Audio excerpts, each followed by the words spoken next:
कृष्णा हरे हरे हरे राम राम राम हरे हरे। तुमको मिलने के लिए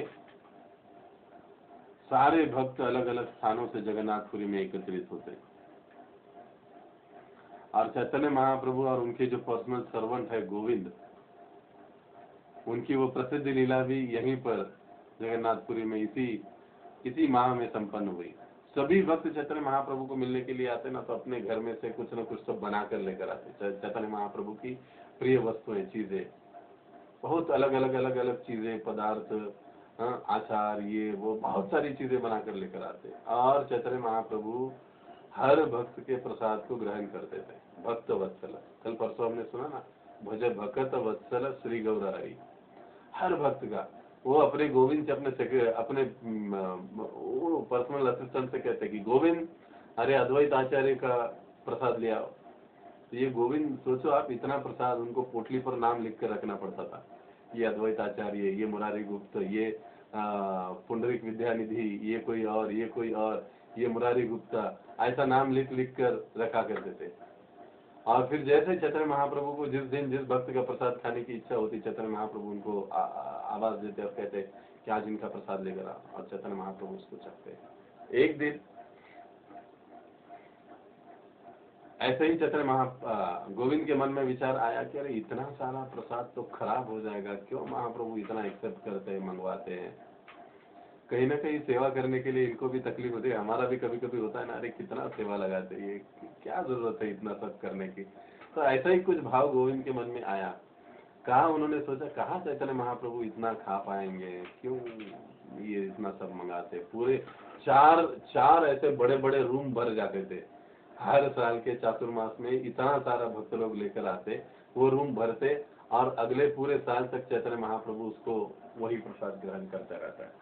एक दिन जब चैतन्य महाप्रभु ने अपने इस भक्त के हृदय का भाव जाना, तो उन्होंने फिर उनको बुलाया, हाँ गोविंद यहाँ पर आओ और प्रसाद लेकर आओ, अद्वैत आचार्य का लेकर आओ, मुरारी गुप्ता का लेकर आओ, वो खत्म किया, इनका लेकर आओ, उनका सभी का प्रसाद। तो चैतन्य महाप्रभु मंगा रहे थे, ये ला रहे थे, चैतन्य महाप्रभु खा रहे थे। यानी वो वही गोवर्धन वाली लीला हो रही थी, आनी और आनी और आनी और आनी और सारा प्रसाद से चैतन्य महाप्रभु ने एक ही समय में समाप्त कर दिया। अब गोविंद समझ गए कि हमसे क्या गलती हो गई, तो तुरंत उन्होंने अपनी गलती पर क्षमा मांगी कि महाप्रभु, मेरे मन में ये भाव आया था, हमें क्षमा कर दीजिए। तो चैतन्य महाप्रभु ऐसे भक्त वत्सल है कि वो हर भक्त की मन को, उनकी इच्छा को समझते हैं, वो जानते हैं और यथासंभव तो ही कह सकते, उस भक्त की योग्यता के अनुसार उसे जरूर पूरा करने का प्रयास करते हैं। तो इस प्रकार से ये जो लीला है, ये भी चतुर्मास के दौरान घटित हुई। भगवान श्री कृष्ण की कई सारी सुंदर सुंदर लीलाएं विशेष रूप से कार्तिक में घटित हुई, जो हम जानते हैं। और ये जो 4 महीने हैं, ये हम भक्तों के लिए विशेष तपस्या के लिए होते हैं। हम हर रोज तो 16 माला जप करते हैं। देखिए, कई बार हमको ऐसे लगता है कि 16 माला जप करना, 4 नियमों का पालन करना, यानी मैं बहुत बड़ा काम कर रहा हूँ, मेरे गुरु का दिया हुआ मैं वचन पालन कर रहा हूँ। अरे भैया, कोई ये बहुत बड़ी बात नहीं 16 माला जप, ये तो कॉलेज में एडमिशन हो गया आपका। लेकिन जब हम 17वीं माला करते हैं ना, तब भगवान प्रसन्न होते हैं, तब गुरु प्रसन्न होते हैं, क्योंकि ये हम उससे अधिक कर रहे हैं।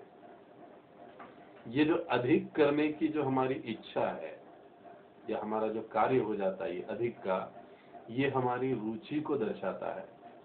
जब तक हम 16 माला 4 नियम में लगे हैं, तब तक हम उस ग्राउंड लेवल में ही है। आज ठीक है, ये कर रहा है। लेकिन जब कोई 17वीं माला करता है, तब गुरु और भगवान उसकी ओर ऐसा देखते हैं कि हाँ, एक माला अधिक, यानी ये वो जो एक माला है, ये जो 16 माला है, ये जिम्मेदारी के भाव में की हुई है कि अरे नहीं, गुरु को वचन दिया है, नहीं तो कुछ गड़बड़ हो जाएगा, वो करना है। लेकिन ये जो 17वीं माला की ना, वो अपनी स्वेच्छा से, अपने हृदय से, अपनी इच्छा से, प्रेम से, उस रुचि के कारण की, इसीलिए इसकी प्रसन्नता अधिक है। इसलिए देखिए, महाराज जी भी अक्सर कहा करते हैं हरिनाम के बारे में कि वो स्तर पर हमें आना चाहिए कि कब मैं 17वीं माला चालू करूंगा, ये नहीं कि कब मेरी 16वीं माला खत्म हो जाएगी कब मैं 17वीं माला चालू करूंगा, ये जरूरी है। तो जब हम इस प्रकार से ये जो ऐसे महीने मिलते हैं हमको, तो हमें अधिक अधिक जप करना चाहिए, तपस्या अधिक करनी चाहिए। कई भक्त ऐसे हैं हमें जो हर रोज 16 से 21 माला करते, कोई 40-42 माला करते, कोई हर रोज 64 माला करने वाले भी भक्त हैं। तो ऐसे भक्तों को तो नमन है, बहुत अच्छे से वो हरिनाम को रुचि के साथ ले रहे हैं। तो निश्चित रूप से प्रभुपाद जी, आचार्यगण इनके ऊपर विशेष प्रसन्न होते हैं, क्योंकि ये अधिक का जो ये प्रयास करते हैं, ये उनकी रुचि को दर्शाता है। तो हमको 16 से आगे बढ़ना चाहिए। ऐसे महीनों में हमें विशेष तपस्या करनी चाहिए, हम जप अधिक करना चाहिए, ध्यान पूर्वक करना चाहिए, कथा कीर्तन में सम्मिलित होना चाहिए, गीता भागवत को विशेष रूप से पढ़ना चाहिए। और एक बात कहते हैं कि अगर चातुर्मास का अगर हमें पालन करना है, तो इन 4 महीने में हमको पलंग पे नहीं सोना है। ये एक महत्वपूर्ण बात है। जब पलंग होता है ना, पलंग पे नहीं सोते कई सारे भक्त लोग, मैं स्वयं भी इसको फॉलो करता हूँ, और पलंग पे नहीं सोते हैं।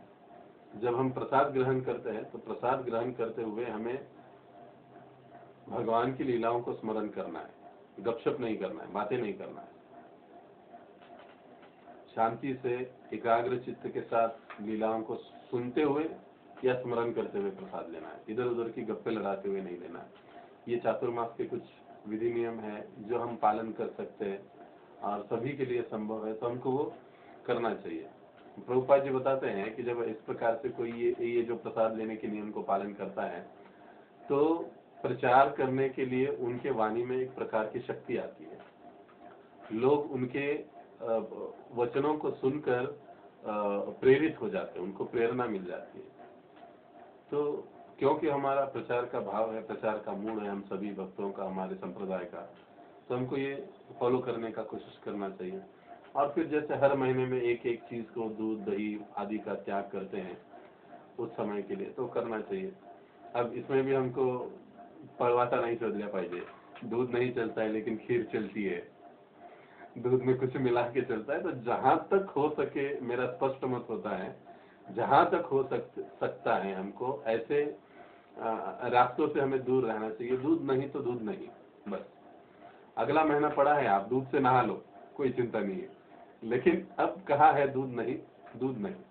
हाँ, जब हम कोई विशेष है, कोई सीनियर है, कोई वरिष्ठ है या किसी कार्यक्रम में है, उस स्थान पर तो यथासंभव पालन करने का कोशिश करें। अगर संभव नहीं है तो कोई बात नहीं, लेकिन जहां तक व्यक्तिगत रूप से पालन करने की बात आती है, तो हमको सिद्धांतों पर दृढ़ता से बने रहना चाहिए। ऐसा नहीं कि दूध में कुछ मिलाकर खाओ तो फिर चल जाता है।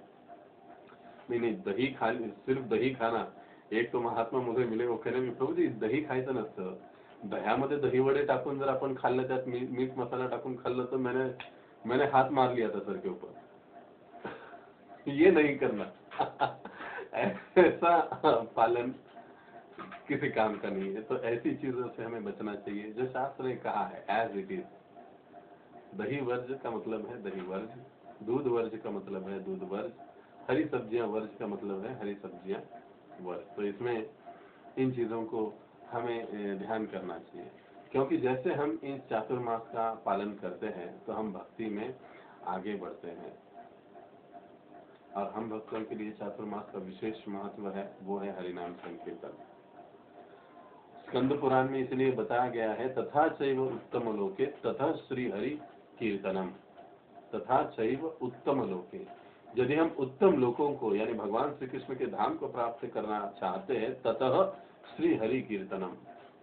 तो इस चतुर्मास में जितना अधिक हो सके उतना हमें हरि कीर्तन में भाग लेना चाहिए। कलौ युगे विशेषेण विष्णु प्रीत्यै समाचर है। कलयुग में यही विधि है, और जो इस विधि को पालन करता है वो भगवान श्री विष्णु का प्रिय बनता है, समाचर है, उनके साथ निवास करने के योग्य बन जाता है। तो ये चातुर्मास को हमें बड़ी गंभीरता के साथ पालन करना चाहिए। तब इसमें हम थोड़ा सा आगे चर्चा करेंगे कि अब ये अधिक पुरुषोत्तम मास चल रहा है। उसके बारे में हम संक्षेप में, कई सारे भक्तों के कुछ कंसेप्ट होते या कुछ कंफ्यूजन होता है कि मास ऐसे क्यों है, तो उसके बारे में हम संक्षेप में थोड़ा चर्चा करेंगे और फिर विराम देंगे, क्योंकि समय भी अब हो रहा है। तो ये जो पुरुषोत्तम मास या अधिक मास अभी चालू है, तो साल के 12 महीने होते हैं और शास्त्रों के अनुसार हर महीने को भगवान श्री कृष्ण का एक नाम दिया गया है। और वो भगवान के जो भक्त है, कृष्ण भक्त है, उनके लिए ये नाम होते हैं। वो उसी नाम से केशव, माधव आदि ऐसे नामों से वो उन मासों को बुलाते हैं। और ये जो अधिक मास है वो हर 3 साल में से एक बार आता है। 12 महीने में यह एक मास, अधिक का मास जोड़ा जाता है और वो साल 13 महीने का हो जाता है, इसीलिए उसे अधिक मास कहा जाता है। तो भारतीय पंचांग के अनुसार, काल गणना के अनुसार जो काल गणनाएं हैं वो 2 प्रकार से होती है। एक होती है सूर्य गणना और दूसरा होता है चंद्र गणना। तो हमारी जो गणना है वो चंद्र गणना के अनुसार है। विशेष रूप से हम लोग हमारे संप्रदाय में जो पालन करते हैं वो चंद्र गणना पालन करते हैं। और अगर वैदिक शास्त्रों का विचार किया जाए तो वैदिक शास्त्र में भी चंद्र गणना को अधिक महत्व दिया गया है सूर्य गणना से। तो इस चंद्र गणना और सूर्य गणना में सामंजस्य बिठाने के लिए 32 महीनों में यह एक महीना जोड़ दिया जाता है या जोड़ना पड़ता है, उसको अधिक मास कहा जाता है। उसको अधिक मास कहा जाता है। अब आप कहोगे 32 मास कैसे, तो हम आगे आगे देखेंगे, चर्चा करना है। तो ये अधिक मास जो है ये चंद्र वर्ष का या चंद्र गणना का अतिरिक्त भाग होता है, जो हर 32 महीने 16 दिन और 8 घंटे के बाद आता है। हर तीसरे साल में 32 महीना 16 दिन और 8 घंटे के बाद आता है अधिक मास। इसका जो प्राकट्य है, इस अधिक मास का जो एक्स्ट्रा का जो ये महीना बनता है, इसका जो प्राकट्य है वो सूर्य वर्ष और चंद्र वर्ष की जो भी गणना है उसमें तालमेल बैठाने के लिए, उसमें उन दोनों को एक ही लेवल पर लाने के लिए ये अधिक का महीना इसमें डाला जाता है।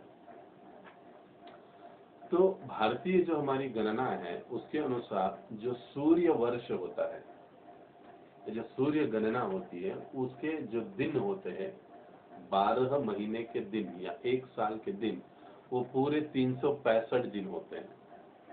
विज्ञान में हम लोग जो कुछ भी सीखते हैं, भूगोल, खगोल आदि जो भी चीजें हैं, वो विशेष रूप से हम सूर्य गणना के अनुसार सीखते हैं, 365 दिन को आधारभूत मानकर। तो सूर्य गणना का जो वर्ष होता है वो 365 दिन और तकरीबन 6 घंटे का होता है। 365 दिन और तकरीबन 6 घंटे का होता है। और जो चंद्र वर्ष होता है, वो चंद्र वर्ष जो है वो 354 दिन का, 354 दिन का होता है। अब ये दोनों वर्षों के बीच में लगभग 11 दिन का अंतर आ जाता है। 354 दिन और ये 365 दिन। अब ये दोनों काल गणनाएं चलती है, चंद्र गणना, सूर्य गणना। तो चंद्र गणना 354 दिन और सूर्य गणना 365। 54 और 65 में जो डिफरेंस है, जो अंतर है, वो 11 दिनों का है। तो हर साल में ये 11-11 दिन का अंतर चलते जाता है। और जब 3 साल हो जाते हैं, पूरा होने को आता है, तो 3 साल में ये 11 + 11 + 11 ये लगभग 1 माह बन जाता है। अब सूर्य गणना के तो 3 साल पूरे हो जाते हैं, 12 × 36 हो जाते, लेकिन यहाँ पर जो है वो नहीं हो पाते चंद्र गणना के। तो उसको जोड़ने के लिए ये एक महीना जो एक्स्ट्रा आता है वो चंद्र महीना में जोड़ दिया जाता है। और इसको जोड़कर बराबर ये भी 12 महीने का एक साल कर दिया जाता है चंद्र गणना में। अब क्योंकि चंद्र गणना में या चंद्र गणना के अनुसार ये चंद्र मास का, अधिक मास का अस्तित्व हुआ, एक्स्ट्रा का 12 महीना प्लस ये अधिक का आ गया एक महीना, इसके लिए इसको अधिक मास कहा गया, क्योंकि ये एक्स्ट्रा का महीना आ गया। क्योंकि ये 11-11 दिनों का अंतर हुआ, तो ये एक्स्ट्रा का एक महीना हुआ, तो ये एक्स्ट्रा का एक महीना ये जो चंद्र गणना में जोड़ दिया जाता है, और ये जोड़ देने के कारण अधिक हो जाता है और इसको अधिक मास कहा जाता है। अब ये अधिक मास को कई सारे लोग मलमास भी कहते हैं। हम भक्तों को कभी भी अधिक मास का जो जिक्र है वो मलमास के रूप में नहीं करना चाहिए।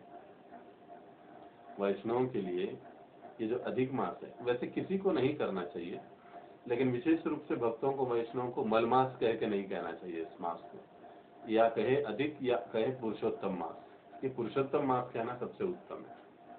अब मल मास क्यों कहा गया है? क्योंकि ये हर साल के 11 दिन निकाल के रखा हुआ ये एक महीना हुआ, इसके लिए ये निकाल के रखा हुआ, इसके लिए इसको मल मास। अब देखिए, हमारे जो वैदिक धर्म में है, बहुत बड़ी जनसंख्या ऐसी है जो कर्म कांड से जुड़ी हुई है। ये कर लो ये मिलेगा, ये चाहिए तो ये इस देवता का उपासना करो, ये चाहिए तो ये यज्ञ करो, ये चाहिए तो ऐसा कुछ विधि करो, आदि आदि। तो ऐसे कर्म कांडों से जुड़ी हुई बहुत सारी हमारी जनसंख्या है, ये जो कर्म कांड को अधिक मानते हैं।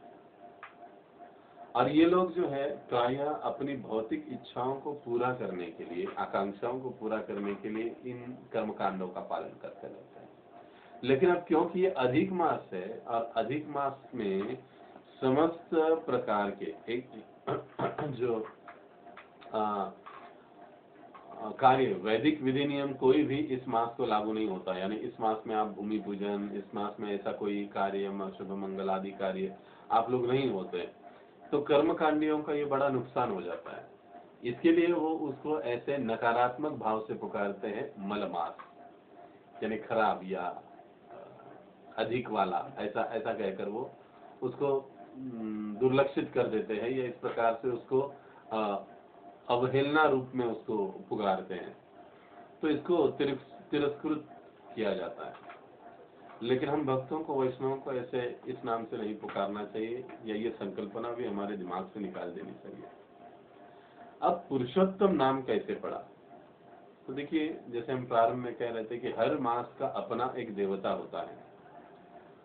ये जो अधिक मास है वो स्त्री स्वरूपा है, और अतिरिक्त या मलमास कहलाए जाने के कारण कोई भी देवता इसको स्वीकार करने के लिए तैयार नहीं हो रहा था। यानी इस महीने का देवत्व स्वीकार करने के लिए वो तैयार नहीं था कि हाँ, इस महीने का देवता मैं बनूंगा, ऐसा कोई देवता तैयार नहीं हो रहा था।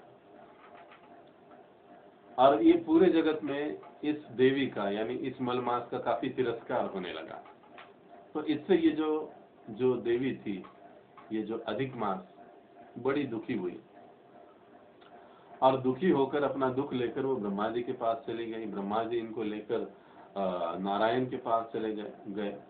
अब जब नारायण के पास गए तो नारायण इनको लेकर भगवान श्री कृष्ण के पास, यानी गोलोक धाम में गए।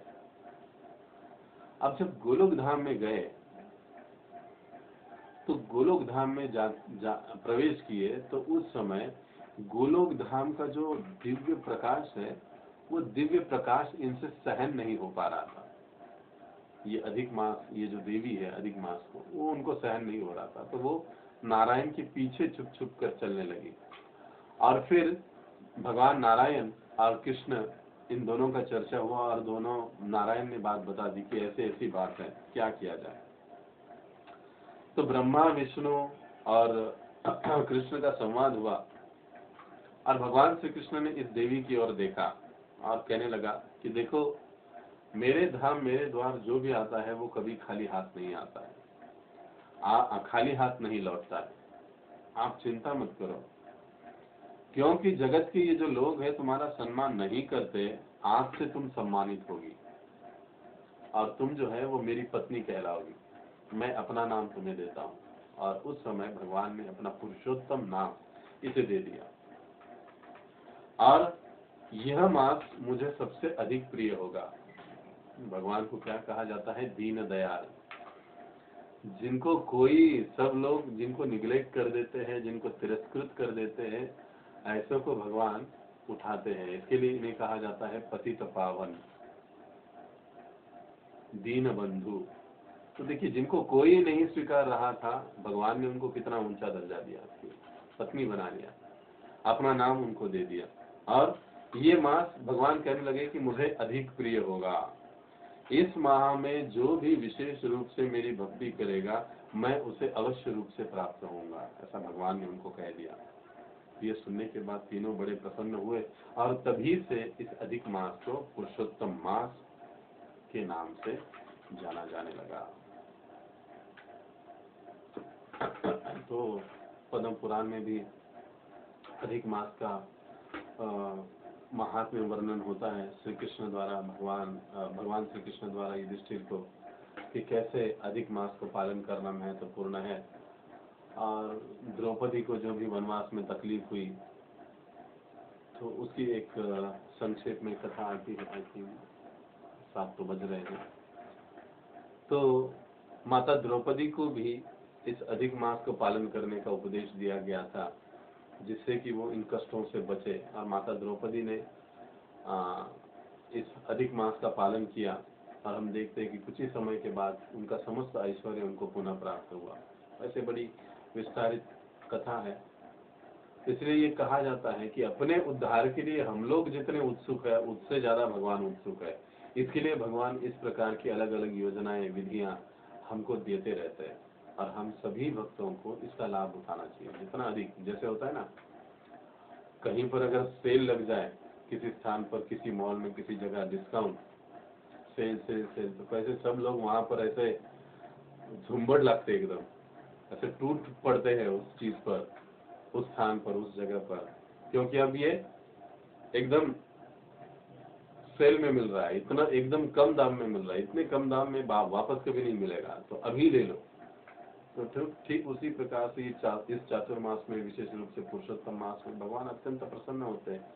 हर रोज एक घी का दीपक लगाने से भी भगवान प्रसन्न हो जाएंगे, अधिक जप करने से हो जाएंगे। तो इस महीने में जो भी हम कार्य करते हैं, उसका 100 गुना, 1000 गुना अधिक फल हमें प्राप्त होता है। तो भक्त लोग इसके लिए एकदम तत्पर रहते हैं। तो इसलिए भगवान ने हमें ये मौका दिया है, तो हमको भी बड़े उत्साह के साथ इसको ग्रहण करना चाहिए, पालन करना चाहिए, और अधिक से अधिक अपनी तपस्या, अपना जप, अपना साधना करके इस महीने में, इस चातुर्मास के महीनों में हमें लाभ उठाना चाहिए। बहुत बहुत धन्यवाद।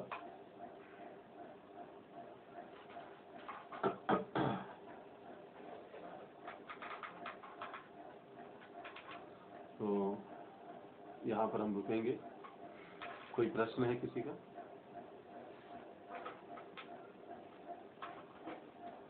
थैंक यू वेरी मच, बहुत बहुत धन्यवाद। हरे कृष्ण। जगत गुरु श्री प्रभुपाद की जय। अनंत कोटि वैष्णव वृंद की जय। निताय गौर प्रेमानंदे। हरि हरि बोल।